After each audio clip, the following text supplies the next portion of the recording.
इथं 1 चमचा डाळीचं पीठ मी साधारण कोमट करायला ठेवलं आहे, म्हणजे हे होऊ नये, कच्चापणा जावा, बारीक तर कच्चा वास जावा म्हणून ते कोथिंबीर बारीक ठेवली.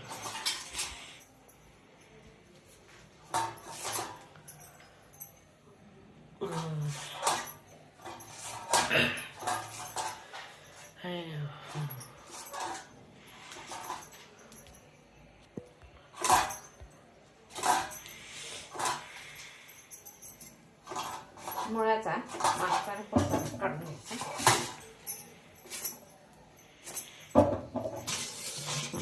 आता कढाई तापली की गॅस बंद करा, मिनिट परत ठीक आहे. मुळ्याचं काढून घ्यायचं.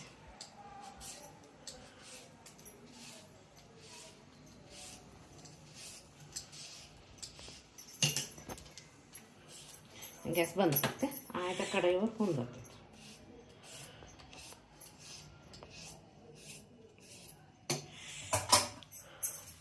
इकडं व्हायला लागले, कोमट होऊ द्यायचं, त्याला काही प्रॉब्लेम येत नाही. माठ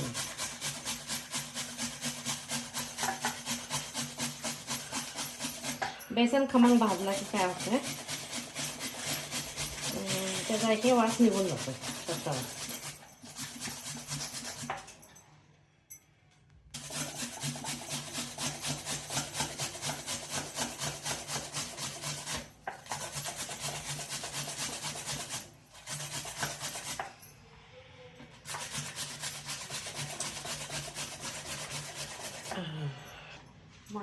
झाला.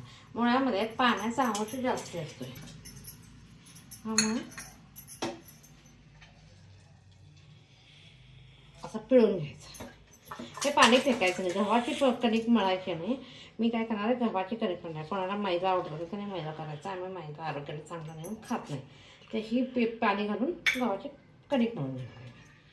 आता कोथिंबीर आणि हे झालं, हे पाणी मी वाया घालणार नाही. आता काय होतंय, पुरण लूज व्हायला लागतं म्हणून पाणी काढायचं एवढंच. हे पीठ आहे की नाही, हे पीठ त्याच्यावर घालून सोडायचं, थिकनेस येण्यासाठी म्हणून हे पीठ वापरायचं.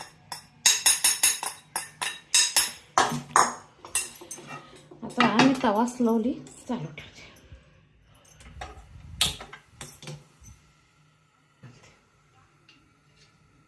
मीठ आपल्या घरी चवीनुसार कमी जास्त घालतात, किंवा लाल मिरचीचे ते बी वगैरे घातलं चालतं, पण मी काही घालणार नाही. लाल मिरचीचं फक्त पावडर घातले मी, धना पावडर, जिरा पावडर ठेवलं मी. आता काय करायचं, ह्याच्यात पीठ घातलं की नाही, त्यात धना पावडर, जिरा पावडर, गरम मसाला, लाल तिखट ते आहे. पण मला पाहिजे असेल तर लाल तिखटाच्या ऐवजी हिरवी मिरची घालायची. आता कसं ते पाणी गव्हाच्या पिठात मिसळलं गेलं आहे, त्यामुळे पाणी पण फेकलं की नाही, आणि पुरण तयार.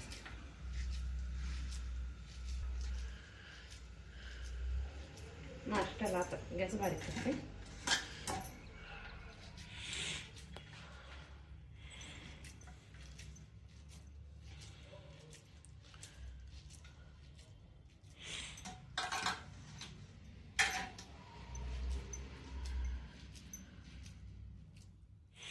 दोन पुरण ते रॅडिश ह्याचं पीठ होतं की नाही, पाणी होतं, त्या पाण्यातच मळून घ्यायचं. वरती थोडंसं लागलं तेवढं, कारण ते पाणी पण आरोग्याला चांगलं असते नाही.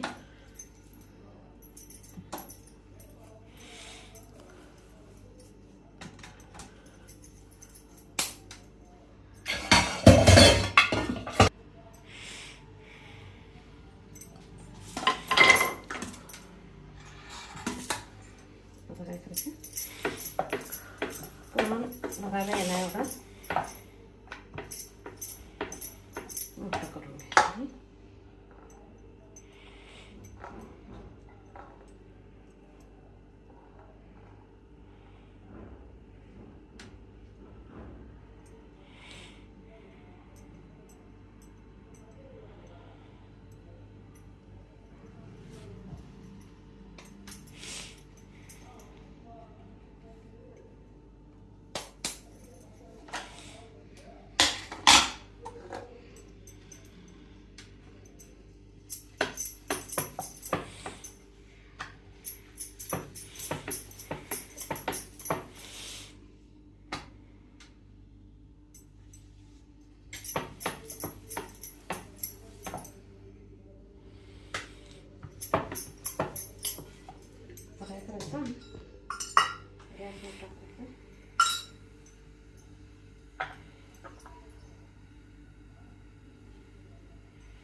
भाजून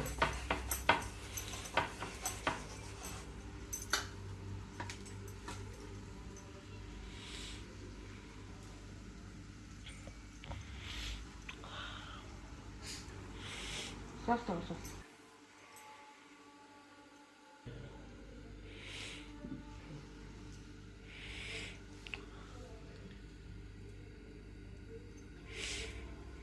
कमीत कमी तेलात कुठलं हेल्दी फूड होते ते खायचं म्हणजे आपल्या आरोग्याला पण चांगलं राहते.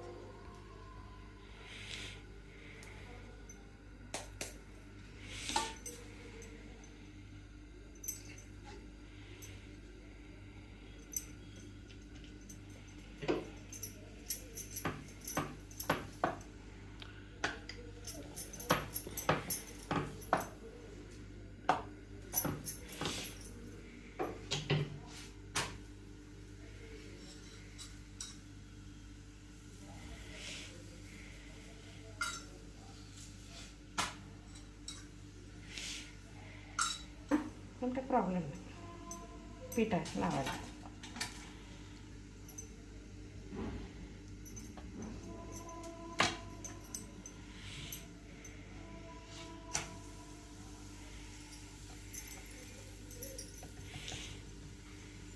तर खाण्यासाठी सॉस आणि पराठा.